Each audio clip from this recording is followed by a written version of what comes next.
আর একটা মেয়ে দীর্ঘদিন ধরে অসুস্থ, আমি নিজে ব্যক্তিগতভাবে জানি। এটা সাংবিধানিক প্রশ্ন, EC and speaker will decide. এই ব্যাপারটা আমার নয়, এটা আমাদের সাংবিধানিক স্পিকার এবং নির্বাচন কমিশনের বিষয়। দে উইল ডিসাইড, এটা তাদের উপরে আমরা ছেড়ে দিয়েছি। এখানে আমাদের দেখবে ওনারা এটা নিজেদের মধ্যে আলোচনা করবেন। ওনারা ধৈর্য সহকারে শুনেছেন এবং গুরুত্ব দিয়েছেন বলে বোঝা গেল। দেখা যাক, আল্লাহ ভরসা। তো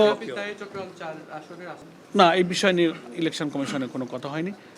শিশির ভাই কি আছেন না চলে গেছেন? না, ওইটা আমাদের লয়ার সাথে আমরা কথা না বলে এক্ষুনি এ ব্যাপারে আমরা কিছু কথা বলতে পারছি না। তো আজকে যেহেতু এই কোনো বিশেষ স্পেসিফিক আসনটা আমাদের আলোচনার সাবজেক্ট ম্যাটার ছিল না, তো আপনাদের স্থানীয় সরকারটাই আমাদের আজকের ইলেকশন কমিশনের ডেপুটেশনের ডেলিগেশনের উদ্দেশ্য ছিল। সে ব্যাপারে আপনাদেরকে আমরা ব্রিফ করেছি। আপনাদের সকলকে ধন্যবাদ। নির্বাচনের সময়সীমা নিয়ে বলেছেন কিনা? না, এই ব্যাপারে কিংবা সিটি কর্পোরেশন কোডটা আগে পরে না, এই নিয়ে আমাদের কোনো আলোচনা হয়নি। আপনারা তো পায় না ইসিতে একটু ভাই শোনো, কোনো চাপ নাই। একটা কথা হচ্ছে যে যন্ত্র তো একটা সবার হাতে আছে, এক লাইন লিখে চাপ দিলেই তো চলে যায় দুনিয়ায়। এটা এখন পত্রপত্রিকার তো একটা এডিটোরিয়াল পলিসি থাকে, কিন্তু ফেসবুক সোশ্যাল মিডিয়ার কোনো এডিটোরিয়াল পলিসি নাই। আমার মনে যা আসলো লিখে দিলাম। রং আর রাইট ভিন্ন ব্যাপার। এখন যশোর 4-এর আমাদের মাননীয় সদস্য অত্যন্ত সহজ সরল ভালো মানুষ। তার একটা মেয়ে দীর্ঘদিন ধরে অসুস্থ, আমি নিজে ব্যক্তিগতভাবে জানি।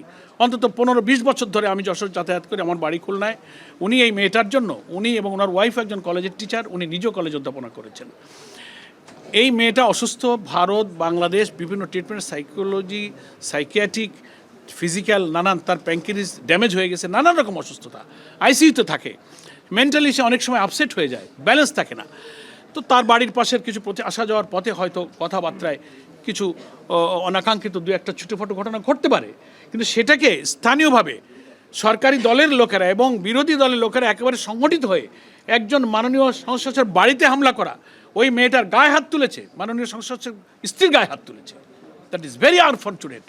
এটা কোনো গণতন্ত্র না, এটা কোনো দলীয় ভদ্রতা শিষ্টাচার হতে পারে না, সভ্য হতে পারে না এটা। এই জন্য আমাদের মিডিয়ার বন্ধুদেরকে বলবো, আমরা আপনাদের আন্তরিক সহযোগিতা চাই।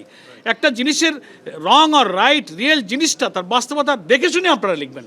নজরুল ইসলাম গাজী তার ব্যাপারে নিউজ করেছেন আপনারা, সত্য নিউজ যেগুলো এসেছে, আমরা তো তার ব্যাপারে কোনো আপত্তি করিনি। বাড়াবাড়িকে আমরা আপত্তি করি, কিন্তু আমাদের গোলাম রসুল সাহেব যশোর 4-এর সংসদের ব্যাপারে অনেকেই ইচ্ছাকৃতভাবে পলিটিক্যালি ব্যাড ইন্টেনশনে তার ইমেজকে, জামাতের ইমেজকে ড্যামেজ করার জন্য চেষ্টা করা হয়েছে। আমরা আপনাদের সকলকে আবারও ধন্যবাদ জানাই এবং মিডিয়াকে আমরা সত্যের পক্ষে থাকার জন্য আহ্বান জানাই।